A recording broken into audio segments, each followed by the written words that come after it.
નમસ્કાર. આજે આપણે ટાઈપ 1 ડાયાબિટીસના મેનેજમેન્ટને સમજવા માટે એક સ્ટેપ બાય સ્ટેપ ગાઈડ પર નજર કરવાના છીએ. આ બધી જ માહિતી ક્લિનિકલ શ્રેષ્ઠ પદ્ધતિઓ પર આધારિત છે. તો ચાલો આમાં ઊંડા ઉતરીએ.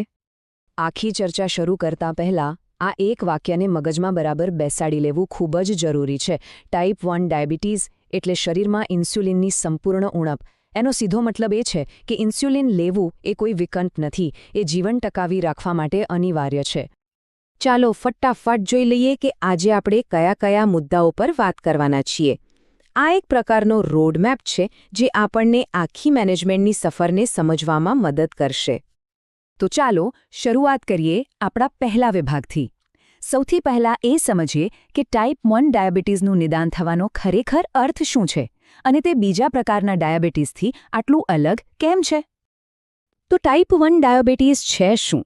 સાદા શબ્દોમાં કહીએ તો આ એક એવી સ્થિતિ છે જ્યાં શરીરની પોતાની જ રોગપ્રતિકારક શક્તિ ભૂલથી ઇન્સ્યુલિન બનાવતા કોષો પર હુમલો કરીને તેમને નષ્ટ કરી દે છે. આ નિદાન પાક્કું કેવી રીતે થાય? લોહીના રિપોર્ટમાં ઓટો એન્ટીબોડીઝ અને નીચા સી પેપ્ટાઇડ લેવલ્સથી. આ બંને વસ્તુઓ એ વાતનો પુરાવો છે કે શરીર હવે પૂરતું ઇન્સ્યુલિન બનાવી શકતું નથી અને એટલે જ બહારથી ઇન્સ્યુલિન લેવું જીવનનો ભાગ બની જાય છે. સારું, તો નિદાનની વાત તો થઈ. હવે એ જોઈએ કે શરૂઆતમાં કયા પગલાં લેવા સૌથી વધુ જરૂરી છે. આ એ પાયાના સિદ્ધાંતો છે જે નિદાન થયેલ દરેક વ્યક્તિને લાગુ પડે છે. આ 3 મુખ્ય સ્તંભો છે. પહેલા પાક્કું નિદાન, પછી સારવાર માટે સ્પષ્ટ ધ્યેય નક્કી કરવા અને ધ્યેય સુધી પહોંચવા માટે પોતાને સંપૂર્ણ રીતે તૈયાર કરવા, એટલે કે સેલ્ફ મેનેજમેન્ટ એજ્યુકેશન. હવે આ વાત ખરેખર સમજવા જેવી છે. સારવારનો આખો ખેલ કુદરતી સ્વાદુપિંડની નકલ કરવાનો છે. પણ કેવી રીતે? 2 પ્રકારના ઇન્સ્યુલિનથી. પહેલું છે બેઝલ ઇન્સ્યુલિન. એ ધીમું કામ કરે છે અને આખો દિવસ બેકગ્રાઉન્ડમાં શુગરને કંટ્રોલમાં રાખે છે. અને બીજું છે બોલિસ ઇન્સ્યુલિન, જે એકદમ ફાસ્ટ એક્ટિંગ છે. એ જમ્યા પછી વધતી શુગરને કાબૂમાં લેવા અથવા હાઈ શુગરને તરત નીચે લાવવા માટે હોય છે. એક રીતે કહીએ તો વ્યક્તિ પોતે જ પોતાનું સ્વાદુપિંડ બની જાય છે. અને આ વાત પર જેટલો ભાર મૂકીએ એટલો ઓછો છે. શિક્ષણ એ ઇન્સ્યુલિન જેટલું જ, કદાચ તેનાથી પણ વધુ મહત્વનું છે. પણ કેમ? કારણ કે ડાયાબિટીસ સાથે જીવતી વ્યક્તિએ રોજબરોજના લગભગ 90% નિર્ણયો જાતે જ લેવા પડે છે.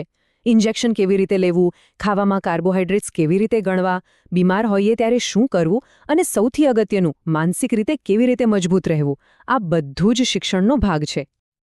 હવે આવે છે ટેકનોલોજીનો વારો. અને મારે એક વાત સ્પષ્ટ કરવી છે. ટેકનોલોજી હવે કોઈ લક્ઝરી નથી રહી. તે એક એવું શક્તિશાળી સાધન બની ગયું છે જે ધીમે ધીમે સારવારનો સ્ટાન્ડર્ડ બની રહ્યું છે. અને તેનાથી સલામતી અને જીવનની ગુણવત્તા બંનેમાં જબરદસ્ત સુધારો થાય છે. આ ચાર્ટ જુઓ. કન્ટિન્યુઅસ ગ્લુકોઝ મોનિટરિંગ એટલે કે CGMના ફાયદા એકદમ સ્પષ્ટ છે. તે હાઇપોગ્લાઇસેમિયા એટલે કે શુગર ખતરનાક રીતે ઘટી જવાનું જોખમ ઓછું કરે છે. તે ટાઈમ ઇન રેન્જ વધારે છે, મતલબ કે દિવસનો વધુ સમય શુગર લેવલ યોગ્ય મર્યાદામાં રહે છે. અને તે HbA1c પણ ઘટાડે છે. જ્યારે રિયલ ટાઈમ ડેટા સતત મળતો રહે ત્યારે મેનેજમેન્ટના નિર્ણયો લેવા ઘણા સરળ અને સુરક્ષિત બની જાય છે.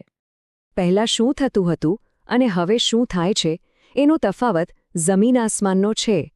પહેલાં દિવસમાં વારંવાર આંગળી વીંધીને ટેસ્ટ કરવો પડતો, જેનાથી બસ એક ક્ષણની જ માહિતી મળતી. હવે CGMથી સતત ડેટા મળે છે. અને એટલું જ નહીં, ટ્રેન્ડ એરોઝ એ પણ બતાવે છે કે શુગર હવે કઈ દિશામાં જઈ રહી છે.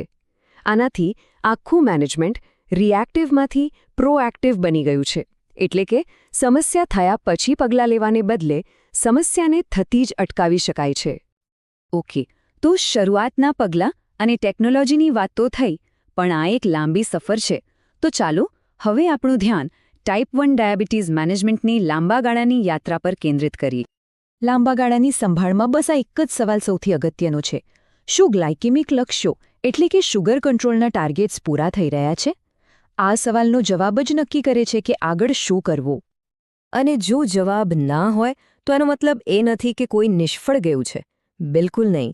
એ તો એક સિગ્નલ છે કે હવે સપોર્ટ વધારવાનો સમય આવી ગયો છે.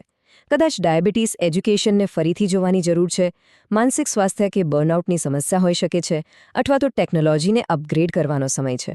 આ મદદ માંગવાનો સમય છે, હાર માનવાનો નહીં. નિદાનના લગભગ 5 વર્ષ પછી પ્રોએક્ટિવ બનવું ખૂબ જ જરૂરી બની જાય છે. આનો અર્થ છે નિયમિતપણે આંખો, કિડની અને ચેતાતંત્રની તપાસ કરાવવી.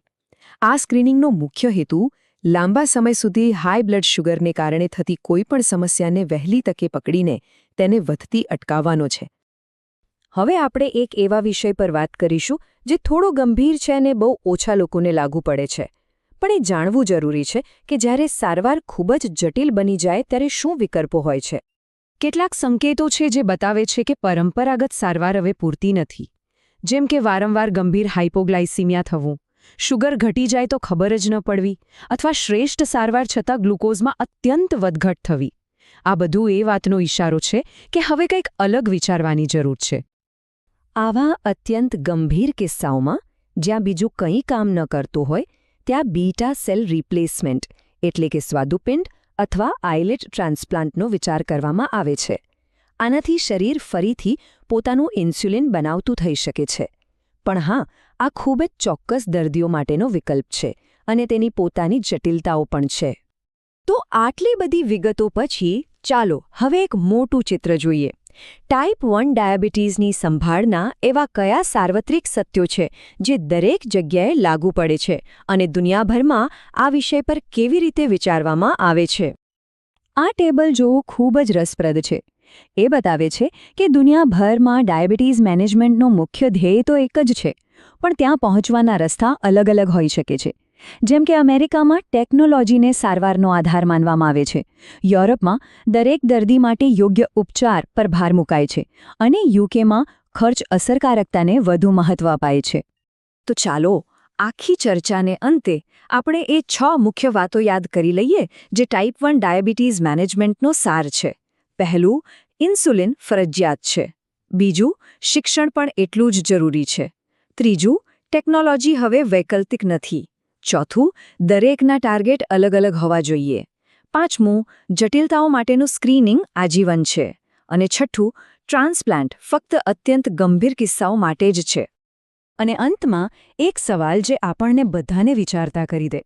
ડાયાબિટીસ સંભાળના ક્ષેત્રમાં જે રીતે સતત નવી શોધો અને પ્રગતિ થઈ રહી છે એ જોતા ભવિષ્યમાં આની સારવારનું સ્વરૂપ કેવું હશે?